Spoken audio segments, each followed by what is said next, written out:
আজ শনিবার দুপুরে রাজধানীর জাতীয় প্রেস ক্লাবে দ্রোহের গ্রাফিতি ২৪-এর গণ-অভ্যুত্থান শিরোনামের একটি বইয়ের প্রকাশনা উৎসবে বক্তব্য দেন প্রধান উপদেষ্টার প্রেস সচিব শফিকুল আলম। শনিবার অন্তর্বর্তী সরকারের উপদেষ্টা অধ্যাপক মোহাম্মদ ইউনূসের বিরুদ্ধে জুলাই গণ-অভ্যুত্থানে ক্ষমতাচ্যুত আওয়ামী লীগ অপপ্রচার চালাচ্ছে বলে উল্লেখ করেছেন প্রধান উপদেষ্টার প্রেস সচিব শফিকুল আলম। তিনি বলেছেন, অধ্যাপক ইউনূসকে জঙ্গি নেতা হিসেবে উপস্থাপনের জন্য কোটি কোটি ডলার খরচ করা হচ্ছে। এর সঙ্গে ভারতীয় গণমাধ্যম জড়িত।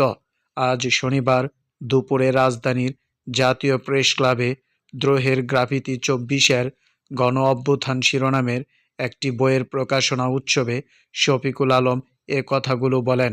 বাংলাদেশ সংবাদ সংস্থার ভাষ্য, সাংবাদিক জি.এম. রাজীব হোসেনের এই বইয়ের প্রকাশনা উৎসবে বিশেষ অতিথি ছিলেন শফিকুল আলম।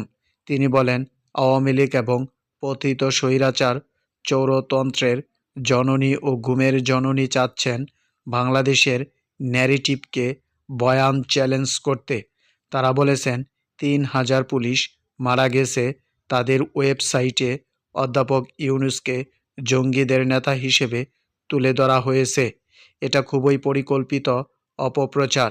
এর সঙ্গে ভারতীয় মিডিয়াও জড়িত।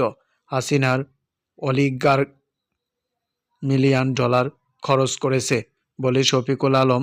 তিনি আরও বলেন, তারা সারা পৃথিবীকে বোঝাতে চাচ্ছে বাংলাদেশে যা হয়েছে তা আসলে গণ-অভ্যুত্থান নয়, এটা বড় রকমের চক্রান্ত। প্রধান উপদেষ্টার প্রেস সচিব অভিযোগ করেন, বাংলাদেশের ইতিহাস বদলের চেষ্টা হয়েছে আওয়ামী লীগ সরকারের ১৫ বছরে। ১৯৭৪ সালের দুর্ভিক্ষ নিয়ে গবেষণা ও লেখা প্রকাশিত হয়নি।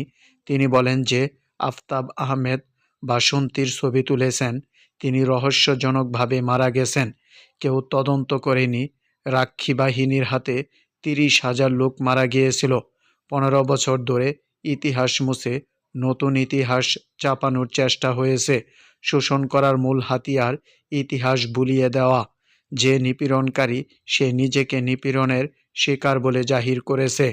নিজের পরিবারের সদস্যদের কথা উল্লেখ করে শফিকুল আলম বলেন, তার ভাইকে দিনের পর দিন রাতে রেশনের দোকানের সামনে দাঁড়িয়ে থাকতে হতো মানুষকে তাদের বাসায় আসতে ভাতের মারের জন্য।